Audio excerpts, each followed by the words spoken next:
Okay, welcome back. I hope you had some fun, because in this video I'm going to teach you some more tricks that we are going to use throughout the rest of this course when we program our own games. So, the first thing that I want us to do is to move these code blocks a little away from our main focus area. So I'm going to pull in this big forever loop slightly away from the when flag clicked and the hello my name piece of code also a little bit away. By now, I'm sure you know what this when flag clicked block does. When the green flag is clicked, this little starter block will trigger the execution of whatever code we place beneath it. Now, the first thing that I want to show you in this video is that you can put in multiple when flag clicked blocks in the same code dashboard. So here's what I'm going to do. I'm going to go to events here, this yellow section, and I'm going to pull in another when flag clicked block. In the first when flag clicked block, I'm going to go to motion, and I'm going to put this little blue code block saying go to X and Y. I'm going to fill in 0 and 0 in the holes here. X equals 0 and Y equals 0 means the dead center of the screen, and X and Y are the coordinates of the sprite. We'll talk more about coordinates later on in this course, but they basically specify where on the stage the sprite is going to be. X equals 0 and Y equals 0 means the center of the screen. Also, I'm going to pull in this other blue code block, point in direction 90. 90 means 90 degrees, which means the direction right. We'll talk about direction and degrees again later on in the course. So don't worry about it. These two blue blocks basically reset the sprite to the dead center of the screen pointing right. So I'm going to click on this green flag to prove it. Now what I'm going to do, I'm going to go to control, the orange section, and I'm going to pull in two forever blocks right below the first when flag clicked and the other below when the second when flag clicked. So we have two forever loops. Now inside the first forever loop, I'm going to go to motion, and I'm going to pull in the move 10 steps, and I'm going to put in 30 inside. So much like we did in the last video. And in the other forever loop, I'm going to pull in the turn 15 degrees to the right.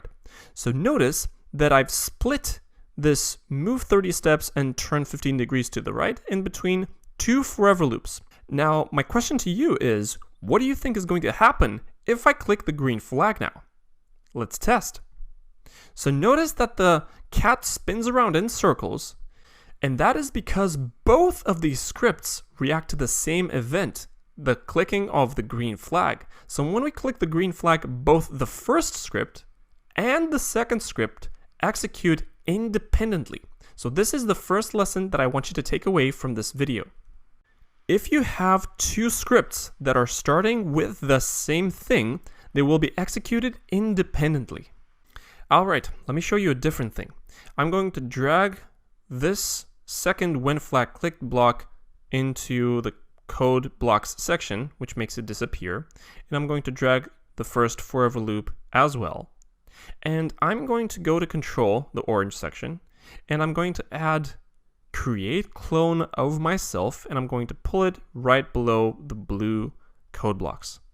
So let's see what this does. I'm going to click on the flag now, and you probably didn't see anything because there's just one cat, or so it would seem, because if I drag this sprite off the stage, we'll see another cat being drawn beneath it.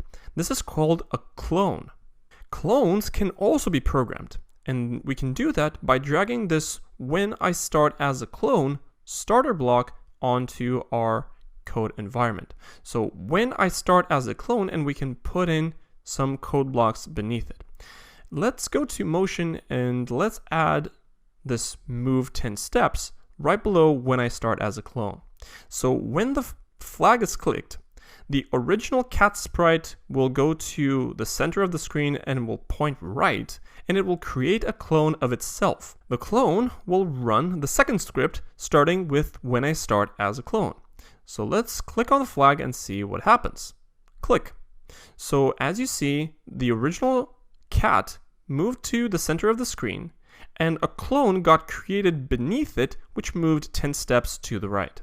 If you want the clone to be drawn on top of the original sprite, you can go to Looks, you can scroll down and bring in the Go to Front layer right below the Move 10 steps of the script starting with when I start as a clone. And if you click on the flag, you see that the clone is now drawn on top of the original sprite. And of course, if you want, clones can create other clones by themselves. So let me show you. Let's assume that if a clone is not too far to the right, let's say right where my mouse cursor is, which is at position 100 or something like that, if the clone is to the left of that, then it will create yet another clone. Let me show you. So I'm going to go to Control, the orange section. I'm going to pull in the if block, so not the if else, but just the if block. I'm going to snap it right below. Under the condition, I'm going to go to Operators, the green section, and I'm going to take this less than diamond shape. I'm going to snap it inside.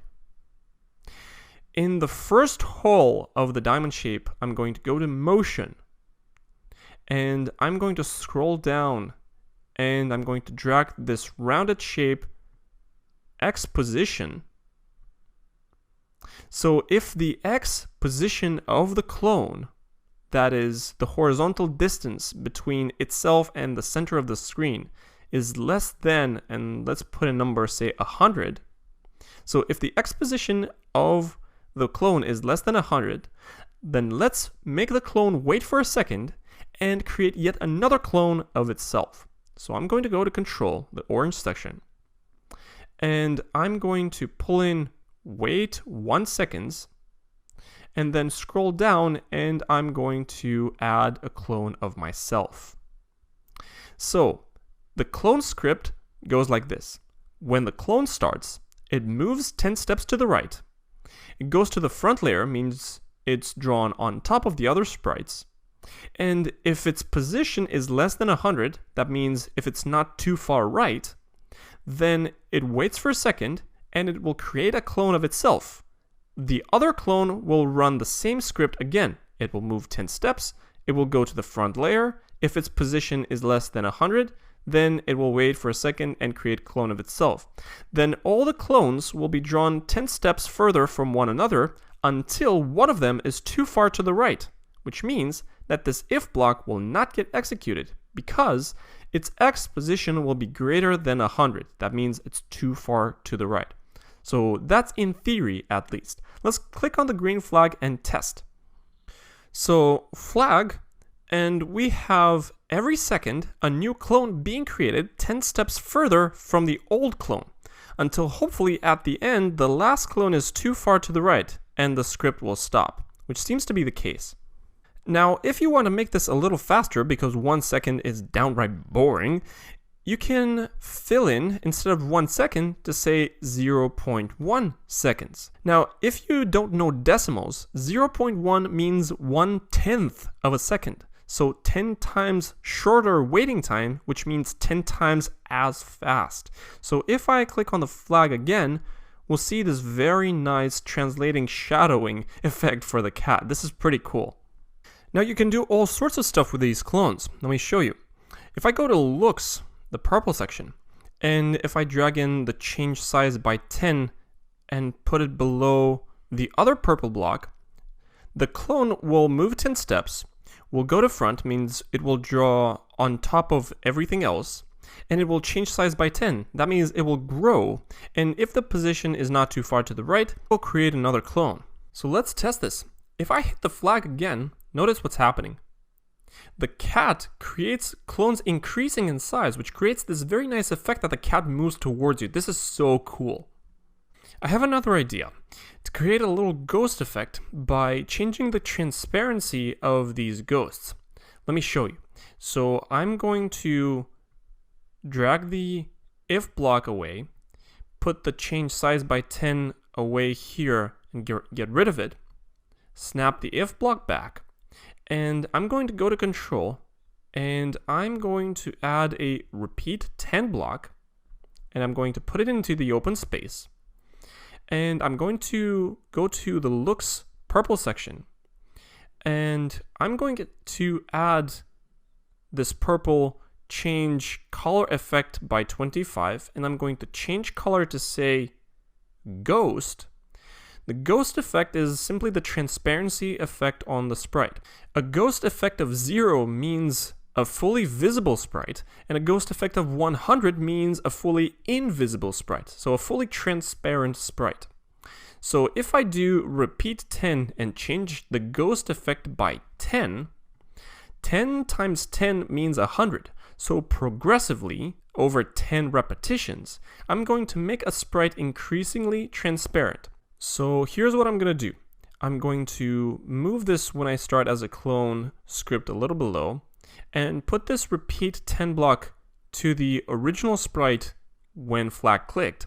So after the original sprite creates a clone of itself, it will increasingly turn transparent.